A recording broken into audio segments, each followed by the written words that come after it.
Olá, nós daremos sequência às nossas aulas de panorama bíblico do Novo Testamento.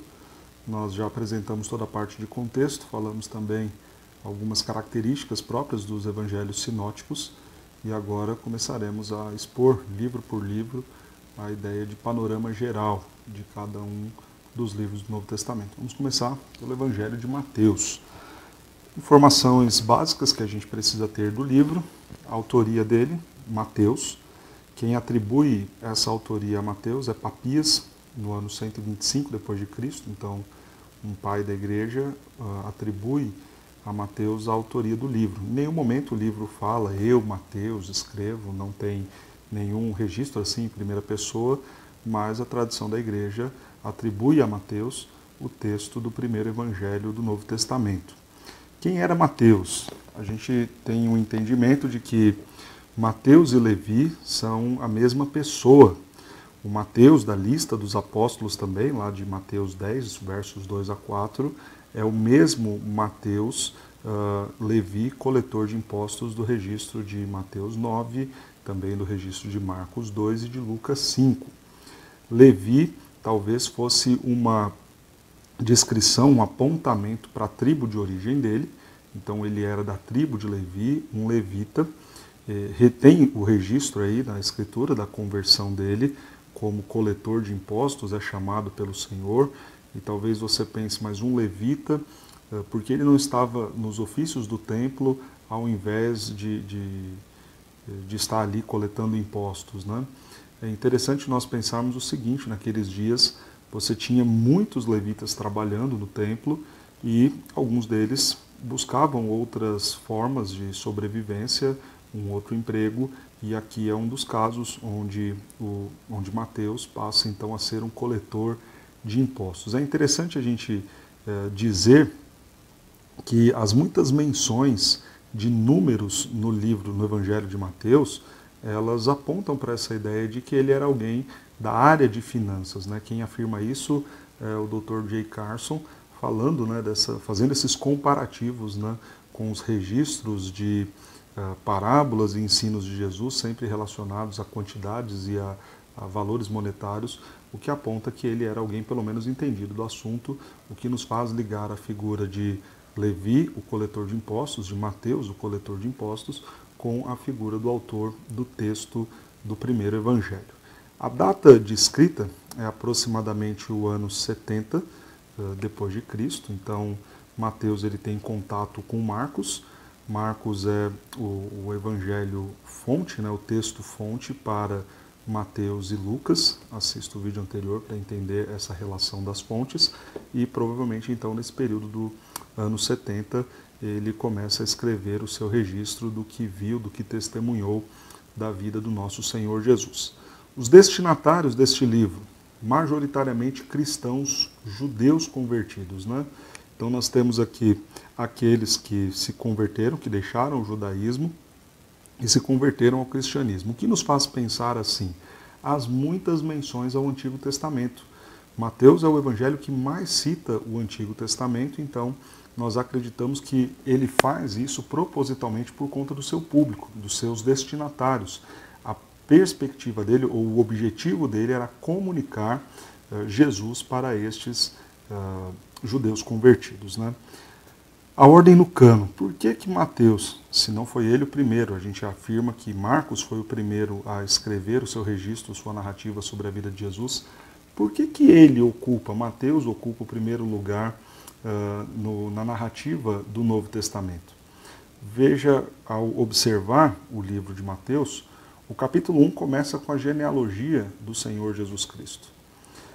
Então, olha como é interessante essa transição entre o texto do Antigo Testamento e agora no Novo Testamento, abrindo com uma genealogia, apresentando a família de Jesus e registrando também o nascimento do Senhor Jesus. Não só essa ideia que foi transmitida por Mateus de trazer a genealogia logo no início, mas também essa forte ligação com o texto do Antigo Testamento.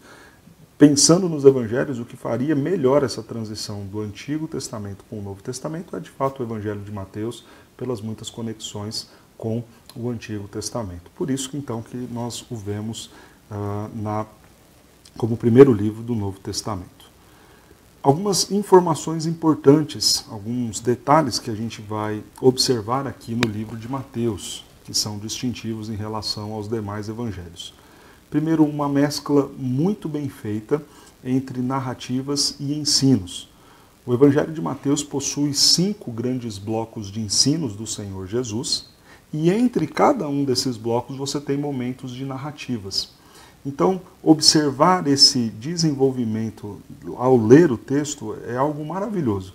Você vai ver o quanto é belo essa forma como Mateus vai transitar entre a narrativa e os ensinos. Sempre antes de começar os ensinos, você vai ver a expressão em Mateus, né? Depois destas coisas, Jesus passou a fazer isso, a ensinar isso. É interessante essa forma literária, porque você vai ver bem este entrosamento, né, entre narrar os acontecimentos de Jesus e também dedicar tempo aos ensinamentos de Jesus. Dentro dessa visão de relação com o Antigo Testamento, de comunicar Jesus aos crentes, aos judeus convertidos, o Evangelho de Mateus, em 13 momentos distintos, vai usar a expressão para que se cumprisse o que havia sido dito pelos profetas. Essa expressão é muito forte no livro de Mateus, porque ela aponta para a messianidade do Senhor Jesus Cristo. Quem é Jesus? Jesus é o Messias, Jesus é o Rei dos judeus, Jesus é aquele que havia sido anunciado pelos profetas. Jesus, judeus, é este que vocês esperam e aguardam. Então, veja que este uso da expressão para que se cumprisse o que havia sido dito pelos profetas vai se repetir em Mateus, fazendo este apontamento. Eu estou simplesmente mostrando para vocês e contando a história para vocês do Messias que vocês tanto aguardam. Há uma outra relação interessante, porque embora eu já tenha repetido neste vídeo este povo destinatário a quem Mateus escreve, talvez você possa pensar, não havia nenhuma preocupação dele com os gentios, e é o contrário. Muito embora tenha muita citação do Antigo Testamento, Mateus deixa claro este reinado de Cristo sobre todos os povos. Há um claro interesse de Mateus a falar para os gentios, comunicar este alcance do Evangelho e da graça do Senhor Jesus para os gentios. A gente vê isso logo na genealogia. 4 mulheres são citadas e todas elas gentílicas. Você tem Tamar, Raabe, Betseba. Então essas mulheres gentílicas citadas na genealogia de Cristo, logo no primeiro capítulo, já mostra o interesse de Mateus em também mostrar-se aberto ao povo gentil. A descrição do véu do templo se rasgando, o comissionamento de Jesus indo às nações, todos esses são apontamentos de que Mateus está preocupado e está deixando claro o seu interesse também nos gentios. Outra questão importante a ser destacada aqui para o entendimento do Evangelho de Mateus é o conflito entre sinagoga e igreja. Nós pensarmos um pouquinho aí no mundo da época, né, na religiosidade da época, você tinha ali 2 grupos pensando diferente em relação ao Messias. Os da sinagoga diziam, ele não veio ainda. E os da igreja, o povo da igreja, lembrando que nós estamos falando aqui do ano 70, afirmando, Jesus já veio e Jesus é o Messias. O Messias já chegou, o Messias já veio e a ele nós seguimos, a ele nós servimos. Esta tensão entre sinagoga e igreja é muito bem descrita e muito bem vista aqui em todo o livro de Mateus, nessa defesa de Jesus como sendo o rei dos judeus, de Jesus como sendo o cumprimento messiânico, o cumprimento da continuidade do reino de Davi sobre Israel. Então é como se nós tivéssemos no livro de Mateus uma defesa da igreja contra a sinagoga, dizendo, nós sabemos em quem cremos, e nós cremos no Messias, o Messias que já veio, o Senhor Jesus Cristo. Jesus também vai ser apresentado no Evangelho de Mateus como o verdadeiro intérprete da lei. Mais uma vez, nesse cenário de conflito, sinagoga e igreja, quem detinha o Messias? A igreja levanta-se e na voz de Mateus fala, Jesus é o Messias, aquele que nós seguimos é o Messias. E também neste conflito, quem interpreta a lei? Mateus também se levanta e, pelas palavras de Jesus, nos ensinos de Jesus, mostra a correta interpretação da lei e da Escritura como um todo, da lei e dos profetas. Então, fica muito claro isso, por exemplo, no discurso do Sermão do Monte, quando Jesus não vai contrariar a lei de forma nenhuma, mas vai contrariar a interpretação que era dada da lei. Então, os rabinos da época interpretavam a lei com uma série de distorções e Jesus então se levanta para trazer a real interpretação da lei, e isso vai ser um ponto característico do Evangelho de Mateus. Quero falar um pouquinho agora sobre o esboço geral do livro, né? Capítulo por capítulo, entendermos aí o conteúdo do livro de Mateus. Vejamos então o esboço do livro de Mateus. O Evangelho de Mateus começa com um prólogo mostrando a origem divina e humana de Jesus. Nós temos então no primeiro capítulo a genealogia de Cristo, lado da sua humanidade, ele veio nascido de mulher, mas ao mesmo tempo registra, ele é o Filho de Deus, está no seu ventre, foi gerado pelo Espírito Santo, descerá sobre ti o Espírito e o poder do Altíssimo te envolverá. Então a dupla natureza do Senhor é revelada, 100% homem, 100% Deus. Depois, nos capítulos 3 e 4, nós temos a apresentação de Jesus. Você vê a figura dele sendo apresentado, este é o meu Filho amado em quem me comprazo, no batismo. Depois sendo levado para ser tentado no deserto. Segue o texto, capítulo 4 até o capítulo 7, o que nós chamamos de a proclamação do reino. Jesus então vai mostrar e falar do seu reino, principalmente apresentando no texto mais conhecido, no trecho mais conhecido do Sermão do Monte, as qualificações destes que estarão no reino. Então vem as bem-aventuranças, a correta interpretação da lei, uma palavra de ânimo para que não andemos ansiosos, um desafio a servirmos somente ao nosso Deus. Todas essas palavras do Sermão do Monte apontam muito para esses que estarão no reino, para este reino que é chegado, que será por ele Jesus governado.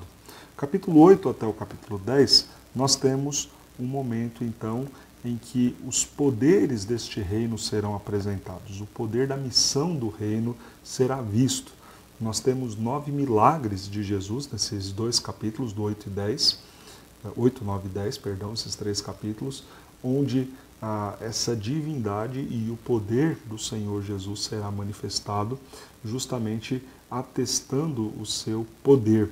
É muito interessante nós vermos essa relação entre os milagres, os muitos prodígios, e a validação do ministério da mensagem de Jesus. Os milagres acompanham a necessidade de se autenticar, de se validar aquilo que está sendo dito. Foi assim no tempo dos profetas, está sendo neste momento aqui de Mateus, nos dias de Jesus, e depois adiante em Atos também, para validar o ministério apostólico e também a mensagem dos apóstolos, muitos sinais e prodígios acontecerão. Pois bem, assim foi com Jesus nesses capítulos 8, 9 e 10. Capítulo 11 em diante, nós temos um momento muito duro no ministério de Jesus, não que os demais não fossem, mas é registrado aqui por Mateus muitos questionamentos e muitos enfrentamentos que farão contra Jesus. Então você tem a figura dos escribas, dos fariseus, atacando Jesus em todos os momentos.